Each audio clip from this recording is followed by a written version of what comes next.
1. Primero se escuchó un ruido raro, como un golpe seco metálico que retumbó en todo el vagón. El tren se sacudió y luego ya no avanzó. Apenas rodó unos metros más y se volvió a detener, como si hubiera chocado contra el aire. Al principio nadie dijo nada, solo nos mirábamos entre todos, incómodos, esperando que arrancara otra vez, pero no arrancó.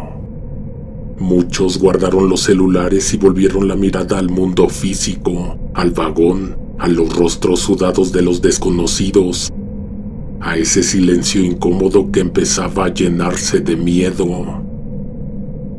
En el metro siempre existe ese miedo callado, la idea de que en cualquier momento puede pasar algo, un choque, un incendio, un descarrilamiento.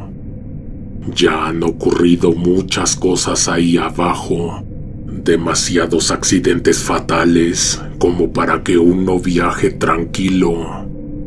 Aunque todavía no olía quemado, llegó en el aire una sensación espesa, difícil de explicar, que se nos metió en el cuerpo a mí y a varios alrededor. Y al aspirar este aire, todos presentimos que algo malo había pasado y que algo peor estaba por venir. El silencio se fue llenando de ese murmullo nervioso de la gente cuando empieza a sospechar que algo no anda bien. El calor pegaba duro, mezclado con el olor agrio de sudor, perfume barato y el tufo de los frenos quemados. Después vino lo peor, el humo. Primero leve, como una bruma que entraba por el techo, y luego denso, espeso, que se metía directo a la garganta. La gente tosía, se cubría la cara con lo que tuviera a la mano, suéteres, bolsas. Un señor hasta con un periódico arrugado que se puso a repartir a los demás. El aire se volvió pesado, pastoso, como si no alcanzara para todos. El vagón se sentía cada vez más chico, más apretado, las paredes cerrándose. Los niños lloraban, alguien gritó que abrieran las puertas, pero el sistema no respondía. Un grupo de hombres empezó a empujar con fuerza. Se escuchaba el tronar de las puertas mientras entre todos intentaban abrirlas a patadas, a golpes, con desesperación. Y entre el humo, en esa oscuridad de túnel donde nunca parece que llega el aire de afuera, la sensación era clara. Ahí adentro, algo nos estaba robando la respiración. La desesperación se manifestaba de distintas maneras en las personas. Unos se tiraban al suelo como buscando un respiro más cerca del piso. Otros gritaban órdenes que nadie obedecía, y había quienes se peleaban entre sí por el simple hecho de no saber qué hacer. Se escuchaban llantos, golpes contra las puertas, gente hablando por teléfono, más bien gritando por teléfono, intentando conectar con un mundo exterior que en ese momento parecía ignorarnos. Quiero que imagines que de por sí el aire en la Ciudad de México está viciado y contaminado. Ahí abajo, ¿qué estábamos respirando? De pronto se me acercó una muchacha con los ojos bien abiertos y me susurró que lo que estábamos oliendo era gas de la risa, gas hilarante. Luego se soltó una carcajada tan fuerte que todos voltearon. Su risa rebotó en las paredes del vagón y nos cayó un segundo a todos, pero apenas se le quebró la voz de tanto reírse, el ruido de la desesperación volvió todavía más fuerte. Yo venía sola, pero en cuanto las cosas se pusieron tensas, se me pegó una muchacha que cargaba a un bebé en brazos y llevaba a una niña pequeña de la mano. No me dijo nada ni yo le pregunté, solo le agarré la mano a la niña y le dije, ven, vámonos juntas. Sentí el calor de su mano temblando, chiquita, sudada, mientras hacíamos fila para alcanzar la puerta y bajarnos. Desde afuera, a lo lejos, se escuchaba una voz que sí parecía oficial. No supe si era el chofer o alguien de la estación, pero gritaban instrucciones para bajar a las vías. Entre el humo, las luces parpadeando y el metal de las puertas cediendo de a poco, lo único claro era que teníamos que salir de ahí, aunque fuera caminando por ese túnel que parecía no tener final. Nos hicieron bajar a las vías y avanzar en fila india por la oscuridad, solo con las luces de emergencia parpadeando de lejos. La gente iba amontonada, empujándose. Algunos cargaban niños, otros arrastraban bolsas o mochilas como podían. De pronto, un grito rompió la fila. Una señora chilló que le habían arrebatado la bolsa. El murmullo se convirtió en mentadas de madre, chiflidos y maldiciones contra los rateros que, incluso en medio de esa desesperación, aprovecharon la oscuridad para hacer de las suyas. El miedo se mezcló con la rabia y el túnel entero se llenó de voces que escupían insultos. Mientras la fila avanzaba con desconfianza, cada quien cuidando lo poco que llevaba pegado al cuerpo. El grupo que habíamos bajado del mismo vagón íbamos todos juntos, una multitud caminando apretada en la penumbra del túnel. De pronto una muchacha gritó que había gente debajo del vagón, aplastada. Yo no vi nada, pero unas niñas que venían con un señor gritaron muy feo, como si también lo estuvieran viendo. Una de las chamacas empezó a sacudirse los brazos y la ropa, desesperada, como si algo invisible la hubiera salpicado. Volteé de inmediato a ver a la niña que yo traía de la mano para asegurarme de que estuviera bien. Sus ojos estaban muy abiertos, pero no dijo nada. Tal parecía que las alucinaciones de aquellas tres tenían que ver con el humo, porque varios se agacharon a revisar debajo de las ruedas, alumbrando con celulares, y no había nada ni nadie ahí. El vagón vacío, el fierro frío y sucio, nada más. El eco de esos gritos quedó vibrando. Mientras tanto, el resto de la gente seguía caminando, arrastrados por la inercia de salir de ahí. Te puedo jurar que aquella experiencia fue todo menos colectiva. Cada quien iba viviendo su propio infierno, su propia historia de terror. Yo de verdad espero que alguien más se acerque a contar su experiencia de aquella noche, porque lo que pasó fue insólito y único. Entre tanta gente, entre empujones y voces, de pronto me di cuenta de que ya no veía a la mamá ni al bebé. Te repito, no venían conmigo, pero desde que empezó todo nos estábamos acompañando. Yo me había quedado con la niña apretando su mano y por eso me preocupó más darme cuenta de que la mujer se había desvanecido entre la multitud. No sé si se había rezagado, si alguien la jaló o si simplemente se la tragó la confusión de cuerpos en el túnel. Miraba hacia atrás buscándola entre el humo y los destellos de celulares, pero no aparecía. Y cada paso hacia adelante me hacía sentir que la estaba dejando más atrás, que la estaba abandonando.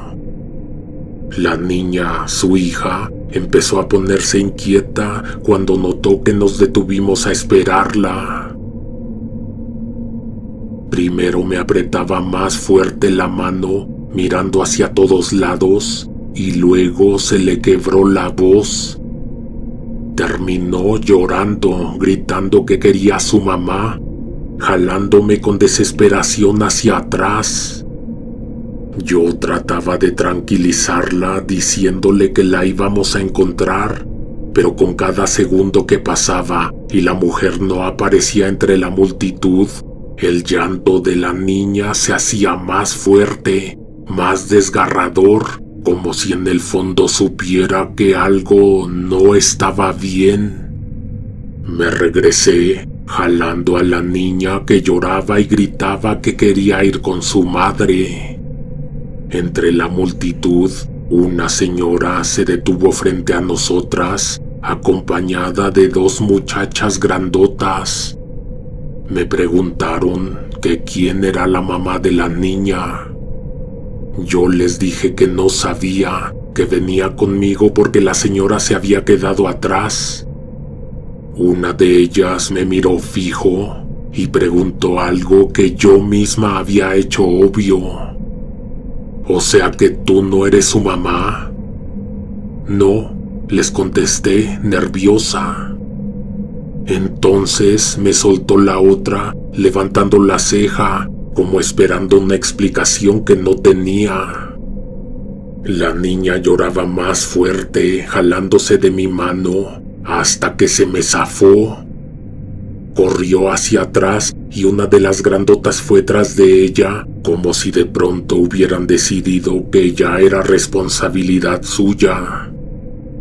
Yo me quedé parada un segundo, helada, escuchando cómo la señora grande gritaba desde atrás que me agarraran, que yo era robachicos. Entre empujones y miradas desconfiadas, no me quedó de otra más que apurar el paso y perderme entre la gente, tragada por el mismo túnel que parecía no tener salida. Ni me acuerdo a qué estación llegamos, solo recuerdo que unos muchachos me ayudaron a subir a la plataforma, jalándome de los brazos entre empujones. Caminé hacia la salida junto con el montón de gente, pero justo al atravesar los torniquetes me quedé pensando en la muchacha, en la niña y en el bebé. Obviamente la niña no tenía la culpa de haberse espantado cuando de pronto ya no vio a su mamá. No me conocía, no se sentía en confianza conmigo, y mucho menos en medio de todo aquel caos.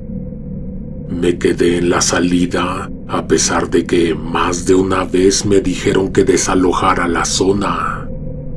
Una cuarta vez que se me acercó una policía, ya casi a la fuerza me estaba llevando, pero le dije que no venía sola, que estaba esperando a alguien. Cada vez salía menos y menos gente, y eso me preocupaba más. De verdad, no sentía que pudiera irme como si nada, como si esas personas nunca hubieran existido. De casi las últimas, aparecieron las muchachas grandotas con la señora mayor. En cuanto me vieron, la expresión en sus caras cambió. Dejaron de mostrarse preocupadas para mirarme con enojo, con desconfianza. Me les acerqué para preguntarles por la niña. Les di una explicación sencilla que además era cierta, que yo estaba ayudando a la mamá porque ella traía un bebé en brazos, que nos habíamos acompañado en el vagón, pero que en algún momento la perdimos de vista entre el humo y la multitud, y que la esperamos, pero nada. Una de las muchachas me dijo que nunca alcanzó a la niña, que la vio echarse a correr entre la gente, que intentó ir tras de ella, pero no se lo permitieron. que la perdió entre empujones, que alguien la agarró o se le escapó y que cuando preguntaba por ella, la respuesta siempre era la misma. ¿Era tu hija? Lo más sorprendente fue que al final quedamos como unas 12 personas con el mismo tema. Todos habían perdido a alguien que venía acompañándolos en el camino. Esta vez no era nada de fantasmas ni de apariciones que se desvanecen. Era gente real que se había perdido entre los túneles. Personas de carne y hueso que bajaron del vagón y ya no volvieron a salir. No sé si el personal estaba desinteresado en atender algo así, o si simplemente era tanto lo que estaba pasando al mismo tiempo que fallaron en reaccionar. Nos preguntaban una y otra vez: ¿es usted el familiar? ¿Me puede dar el nombre completo de la persona? Y no había respuestas posibles para esas preguntas. En medio del humo, la confusión y el miedo, nadie podía dar nombres, nadie podía asegurar nada. Al final nos fuimos. Cada quien se llevó la misma sensación de vacío. No solo porque no hubo explicaciones, sino porque la idea de que alguien pudiera desaparecer ahí, en el metro, rodeado de cientos de personas, se nos quedó pegada en la cabeza como un peso imposible de sacudirse. Al final, lo que más me pesa es pensar en toda la gente que entra al metro y no vuelve a salir. No lo digo como metáfora. Hay nombres, rostros, historias que se quedan atoradas en los túneles y que nunca regresan a la superficie. En una ciudad tan grande, parece que nadie lo nota o que todos prefieren ignorarlo, pero tú puedes buscarlo en Google. Algunos dicen que van 138 o 153. Anda, búscalo. Personas que entran al metro y no vuelven a salir.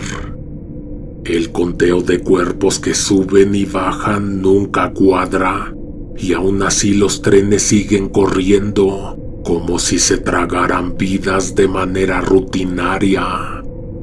Es fácil olvidar a un desconocido que no regresa a casa, pero en el fondo todos sabemos que cualquier día, cualquiera de nosotros podría ser el siguiente en desaparecer.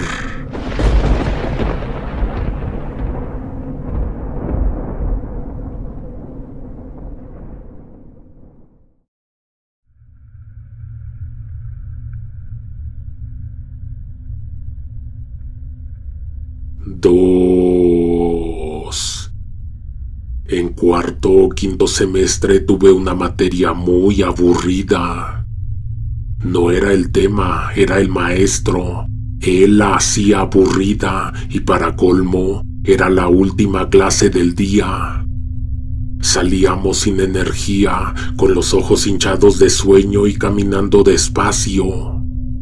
No sé si te ha pasado que la manera de hablar de una persona o la forma de presentar un tema te dan para abajo, que sientes que te drenan, que te sustraen toda la energía y las ganas de hacer cualquier cosa. Pues yo así como a las 10 de la noche, apenas entrando al metro. No venía vacío, normalmente a esa hora todavía había gente, pero esa vez no. El eco de mis pasos rebotaba en las paredes del andén, las lámparas fluorescentes parpadeaban y el olor a humedad estaba más fuerte que de costumbre. Me fui en uno de los vagones centrales, los que casi siempre van más llenos, porque si te vas acercando a los extremos del convoy, es regla, ahí te encuentras a la gente más rara. En universidad subimos como 15 personas. En la siguiente estación se bajaron 2. En Miguel Ángel de Quevedo 4 más. En Viveros los 8 o 9 restantes. De pronto me di cuenta de que iba viajando solo. Por un momento pensé que era el único que no se había enterado de que había que bajarse, que quizá habían anunciado algo y no lo escuché, pero no hubo anuncio. Solo coincidió que nadie iba más lejos.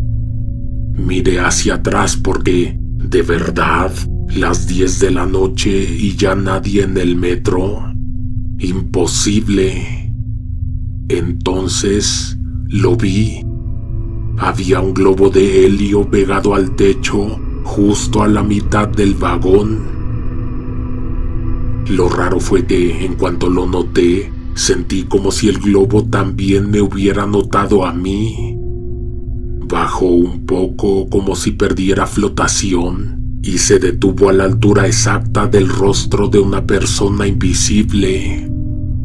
Se quedó ahí en medio del pasillo, perfectamente centrado. Ahí permaneció como burlándose de mí, rompiendo las reglas de mi propia percepción de los fenómenos físicos. Tenía sentido que un globo se mantuviera inmóvil, flotando a la misma altura, dentro de un tren en movimiento. Todo indicaba que sí.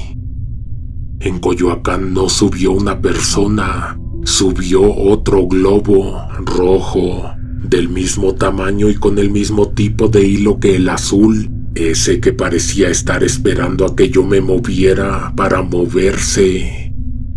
El globo rojo entró flotando y se colocó justo al lado del azul. Los dos se quedaron ahí a media altura, como si se estuvieran mirando. Ya solo faltaba la musiquita de circo para que yo me subiera al asiento y me quisiera aventar por la ventana. Tal vez no era para tanto, tal vez solo era una coincidencia rarísima. Pero la cosa no se quedó así, se puso seria en la siguiente estación. En Zapata, cuando se abrieron las puertas, no entró nadie, pero sí un ramillete de globos. 4, 5, quizá más, de varios colores, todos flotando sin dueño, sin una mano infantil, sin un hilo enrollado en la muñeca de nadie. Se acomodaron en grupo como si supieran dónde estar. Y yo ahí, sentado, viendo cómo el vagón se llenaba lentamente de cosas que no deberían moverse así, ni mucho menos viajar solas. ¿Será por eso que se habían bajado todos los demás pasajeros? Porque le tienen miedo a los globos. ¿A los globos o a lo que pasaría a continuación? Uno por uno se empezaron a mover. No flotaban al azar, tenían una cadencia como si caminaran. Una cadencia humana, pesada, que no tiene sentido en una bola de gas atrapada en un globo de plástico. Pasó primero el azul, luego el rojo, luego todos los demás. Se apiñaron en un asiento individual, encimándose unos sobre otros, hasta formar una barrera que lo cubría por completo. Me levanté y me hice para atrás. Algo estaba pasando frente a mí y, aunque las lámparas del vagón estaban encendidas, la soledad y lo absurdo del momento me hacían sentir como si todo estuviera ocurriendo en penumbra.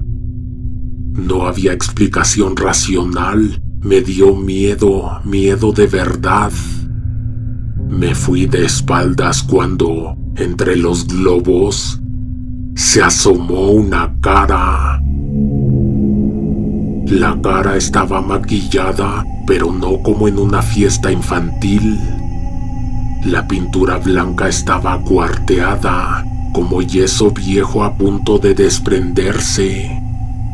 La boca era una mueca roja, pintada más allá de los labios, torcida y desigual, con partes donde la pintura estaba corrida hacia la barbilla, como si fuera sangre seca. Los ojos, rodeados de pintura negra, no eran de persona. El iris era tan pequeño que casi no se veía, y lo poco que se veía brillaba como vidrio bajo la luz del vagón. Tenía arrugas profundas, no de risa, sino de gestos forzados, repetidos demasiadas veces, y algo que parecía saliva espesa le colgaba de las comisuras. No sé si fue por caer sentado o por el grito que se me escapó antes de tocar el piso, pero un remolino de aire se formó dentro del vagón. El tren iba en marcha. Los globos se sacudieron violentamente, como si algo invisible los hubiera empujado, y salieron disparados hacia una de las ventanas, justo cuando por la otra dirección pasaba el otro tren. Se escuchó el reventar seco de uno o dos globos.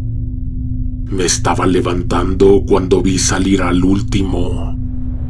El otro tren pasó junto a mí en un rugido metálico que duró apenas 3 segundos. Sin embargo, en una fracción mínima, en una ventana, vi algo que me heló la sangre. Una cara pegada al cristal, maquillada. Un payaso con la frente contra el vidrio, sonriendo como si supiera que lo estaba mirando. Una sonrisa larga, tensa, que parecía estirar la piel hasta romperla.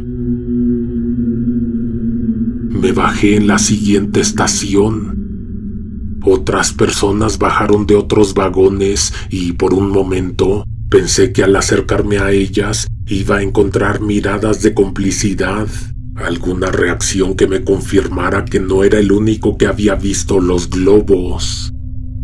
En mi cabeza imaginaba que todos sabían que en la línea 3, a esas horas, pasan cosas raras, que ya habían escuchado antes hablar del payaso del metro. Estaba seguro de que alguien más lo había visto, pero no. Todos iban en lo suyo, mirando el piso o revisando el celular. Yo era el único con la respiración agitada y las manos frías. Tal vez todo estaba en mi cabeza, tal vez el ambiente vacío y el silencio habían hecho que lo imaginara. Aunque había 2 detalles que no encajaban. Un hombre esperando el siguiente tren vestía un traje gris desgastado, con camisa y corbata mal acomodadas. Todo normal, salvo por los zapatos, enormes, rojos, brillantes, como los de un payaso. Y una señora que caminaba a mi lado, con el cabello teñido de rojo intenso, y un par de lágrimas blancas pintadas en las mejillas. Ahí fue cuando dejé de caminar y me eché a correr sin mirar atrás.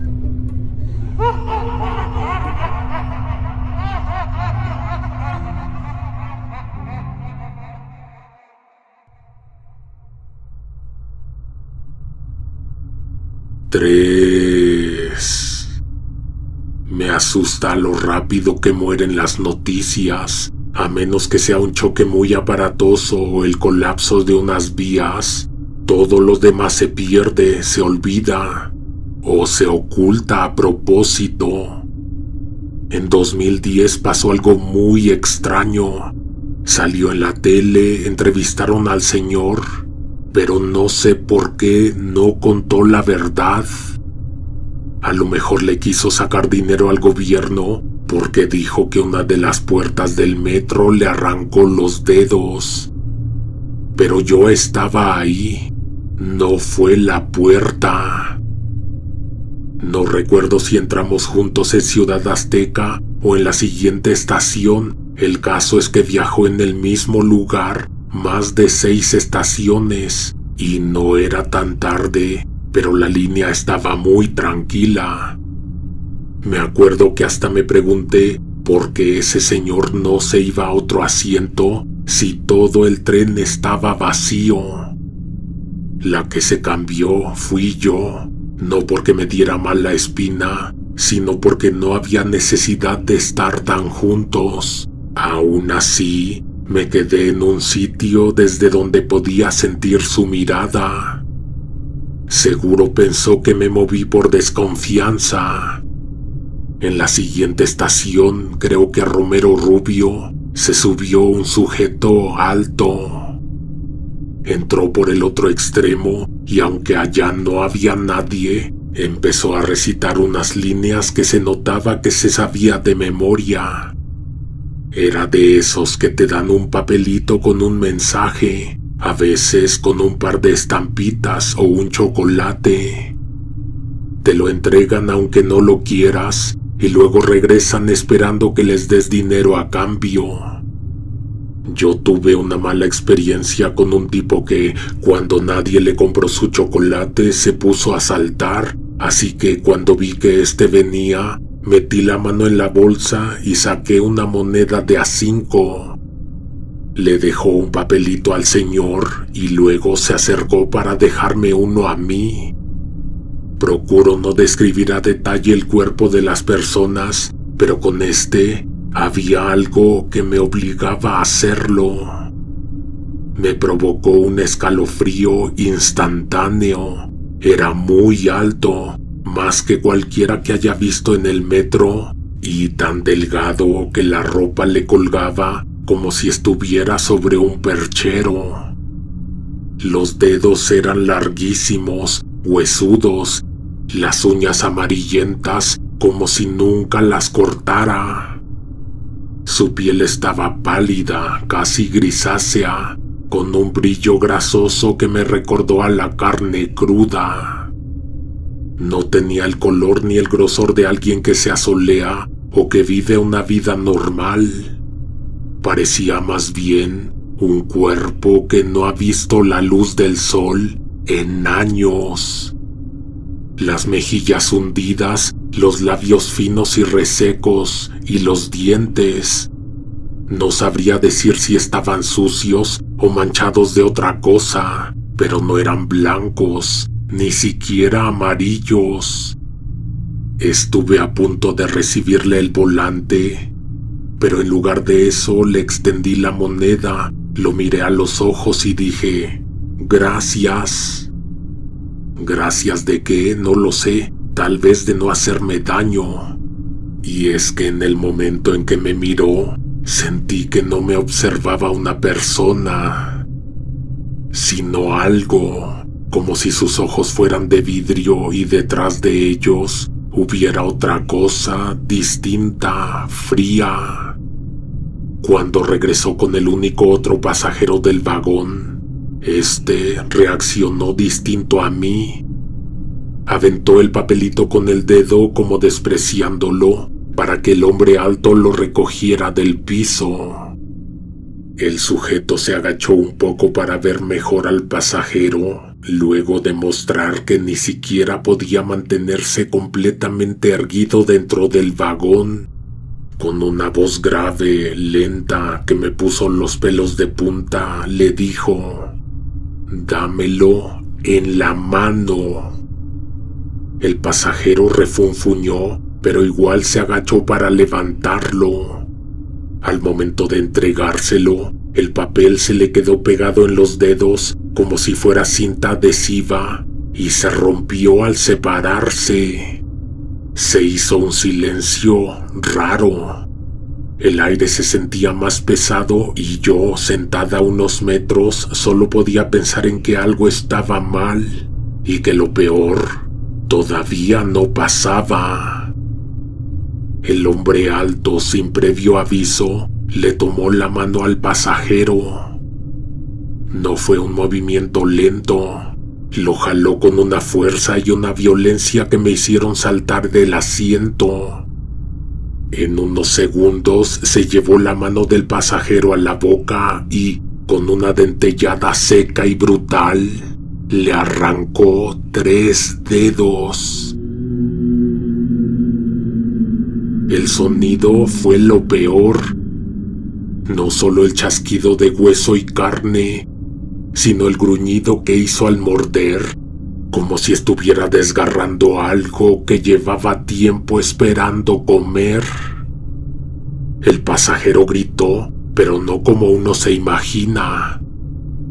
No era un grito fuerte, no salía de la garganta. Fue como si el sonido se hubiera quedado atrapado en el pecho.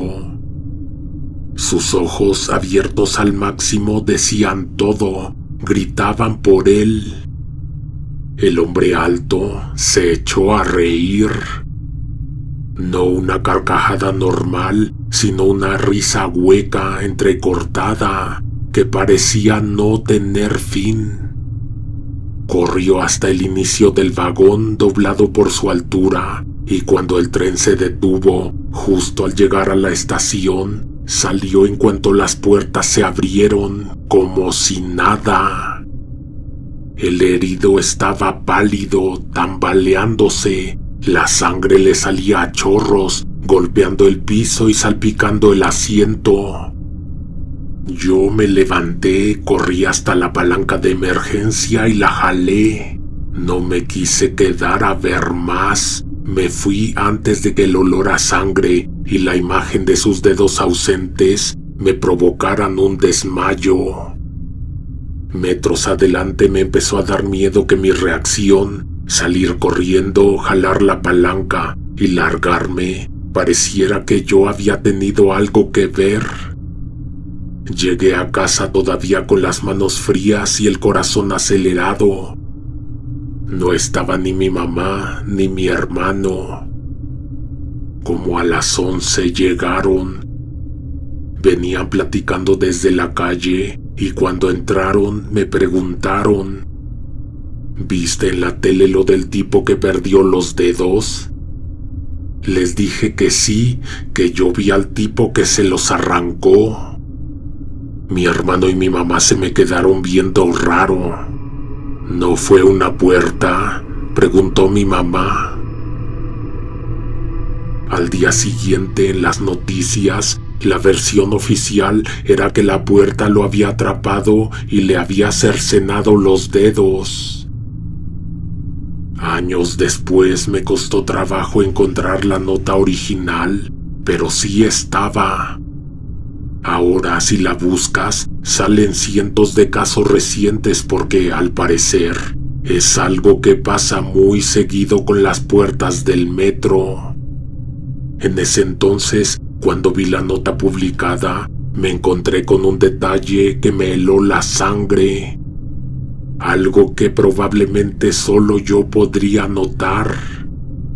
En la foto del hombre, sentado, con la mano vendada y la mirada perdida, en la otra mano sostenía todavía el papelito que le había dado el hombre alto.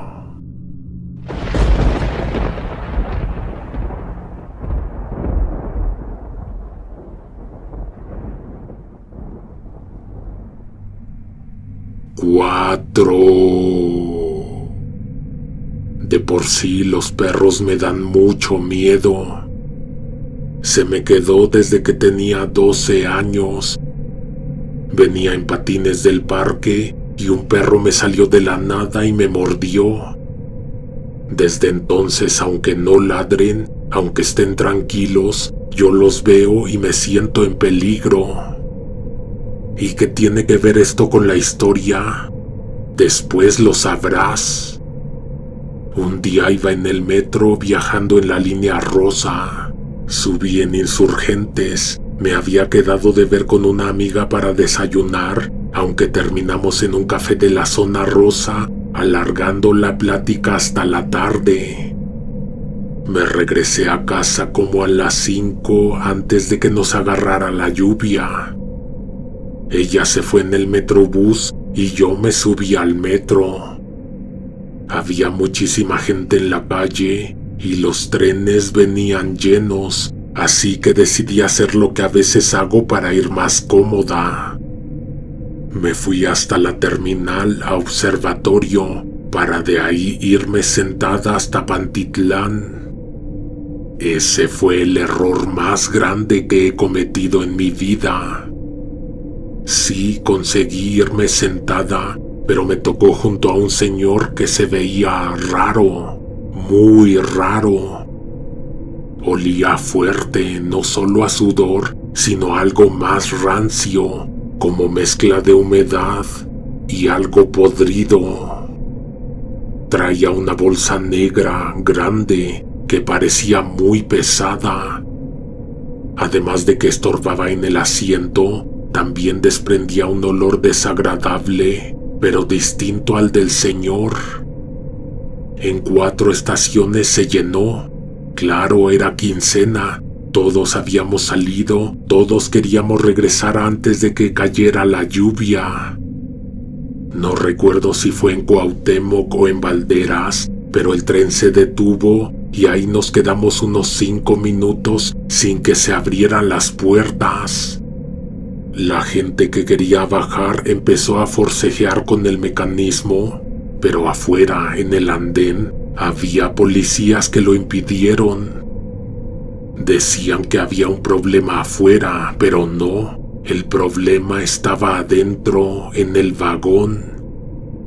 Me di cuenta de que no muchos lo notaron, a la mayoría los agarró desprevenidos, distraídos, mirando el celular o hablando entre ellos. Los policías se alinearon frente a una sola puerta. Dejaron salir a los que querían bajar y también sacaron a unos cuantos que estorbaban. Lo que harían después no era algo que quisieran hacer con mucha gente adentro del vagón. Los policías entraron con perros, grandes, negros y nerviosos, moviéndose rápido de un lado a otro, con el hocico pegado al piso. Yo me quedé inmóvil en cuanto los vi. Sentí como me subía el calor a la cara y el corazón me empezó a golpear en el pecho. El hombre que iba sentado junto a mí también se tensó. Miró a los perros como si lo hubieran reconocido. Entonces metió la mano en su bolsa negra y algo sacó. No alcancé a verlo bien, pero lo siguiente fue sentir el peso de eso que sacó dentro de mi propia bolsa. Quise detenerlo, decirle algo, pero me quedé en blanco. Entre los perros acercándose y el olor fuerte que había a mi alrededor, empecé a entrar en shock. El tipo hizo como que se iba a levantar, según él discreto, para mezclarse entre los que iban a salir, pero fue el único que se movió. Los policías y los perros ya venían directo hacia nosotros. Uno de los canes hundió el hocico en la bolsa negra del tipo. Ni siquiera la abrieron ni la vaciaron. Bastó un par de olfateos para que el oficial que lo llevara asintiera. «Confirmado», dijo, y en un segundo levantaron al tipo del asiento. Lo jalaron con violencia, como si quisieran arrancar también el asiento.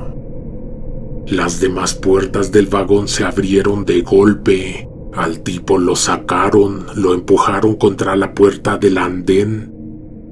Le torcieron los brazos y le arrancaron la bolsa negra de las manos. Uno de los policías sonó su silbato y segundos después se escuchó por los altavoces el aviso de cierre de puertas. Yo temblaba. Metí la mano en mi bolsa para sacar lo que me había metido aquel tipo. Me temía encontrar con un arma, un paquete de droga cualquier cosa que me metiera en problemas graves. Pero lo que toqué me hizo gritar. El grito se me escapó antes de poder contenerlo y todos los que estaban cerca voltearon a verme. Me quedé paralizada, con el corazón golpeando en la garganta. La sangre me zumbaba en los oídos. Tuve que fingir que no pasaba nada, forzar una sonrisa nerviosa, como si el sobresalto hubiera sido por otra cosa, pero no. Dentro de mi mochila había una mano húmeda, fría, pesada, los dedos rígidos, doblados de forma antinatural. El tipo me había echado una mano muerta. No podía gritar que regresaran el tren. Las palabras no me salían. Sentía que si abría la boca, solo iba a vomitar del asco y del miedo. En mi cabeza se repetía la misma pregunta: ¿qué hago? ¿Por qué a mí? Pensé en sacarla y tirarla entre los pies de todos, pero imaginé la escena antes de hacerlo. La mano cayendo al piso, los gritos, la alarma, los dedos señalándome y las miradas juzgándome como si yo misma la hubiera cortado.